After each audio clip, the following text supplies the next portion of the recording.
মানে উনি চেষ্টা করছেন যে একটা বিজনেস কিংবা একটা কোনো একটা অফিস দাঁড় করানোর জন্য, তো অফিসটা বেশ খুলছে। আচ্ছা, উনি সেক্রেটারি রাখছে, নিজেও মানে খুব ভাবচকনে ডেস্ক সাজা বসছে। এখন সাইফুল ভাই কিন্তু আবার একটু কম্পিউটারে অদক্ষ মানুষ। আচ্ছা, তো উনি এরকম একটা কম্পিউটার কিনছে, হ্যাঁ, কিন্তু সমস্যা হলো এই কম্পিউটারের পাসওয়ার্ড উনি বারবার ভুলে যায়। আচ্ছা, শেষে যা কম্পিউটারের পাসওয়ার্ড রাখছে ইনকারেক্ট। এখন ভুলে গেলে কম্পিউটার নিজে মনে করা যায় ইওর পাসওয়ার্ড ইজ ইনকারেক্ট।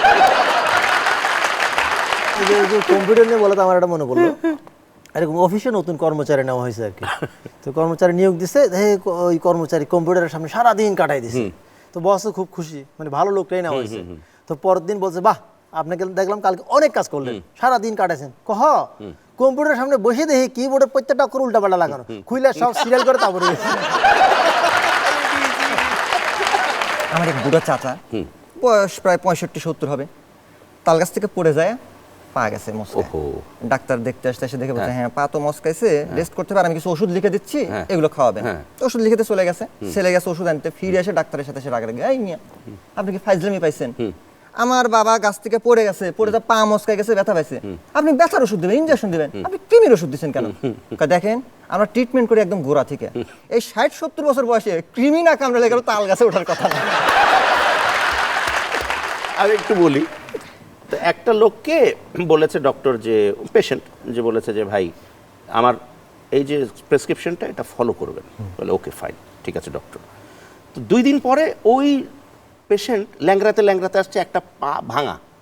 তো বলে কি ব্যাপার, আপনাকে দিলাম পেটের অসুখ, আপনার পা ভেঙে গেল, ঘটনা কি বুঝলাম না তো। বলে আপনি কি বলছিলেন? আমি বলেছিলাম যে আমার প্রেসক্রিপশনটা ফলো করতে। এইটা করতে গিয়ে পাটা ভাঙছে, দোতলা ছিলাম, নিচে পড়ে গেছে, ফলো করতে গিয়ে পা ভেঙে গেছে। আপনার কথা শুনে এটা মনে পড়লো, ডাক্তারের চেম্বারে অফিসের মধ্যে আসছে এলো দাঁত ফেলার জন্য।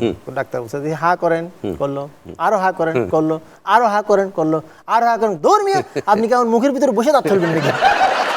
জায়গা বানায়। আমাদের কিন্তু প্রথমে আপনার পিএস যিনি, জি, চা তো দেয় নাই, বারবার নাম জিজ্ঞাসা করছে, মানে নাম না বললে চা দিবে না। ওকে আমি এমনি বলে রেখেছিলাম, অনেকে আসে তো এখানে। যাই হোক, চায়ের কথা শুনে একটা কথা মনে পড়লো, অফিসে কিন্তু চা জিনিসটা খুব চলে। আসছে গেস্ট আসছে, চা দেন, এসে চা দেন। তো অফিসের বস বলছে, এই দপ্তরি আমার জন্য এক কাপ চা নিয়ে আসে। তো দপ্তরি চা নিয়ে আসছে, চা যখন দিতে যাবে দেখেছে চায়ের মধ্যে একটা আঙ্গুল চুবাই রাখছে। অফিসের বসের তো মেজাজ খারাপ, এই তুই আমার চা দিতে এই চায়ের মধ্যে আঙ্গুল চুবাই রাখছিস কিছু নেই।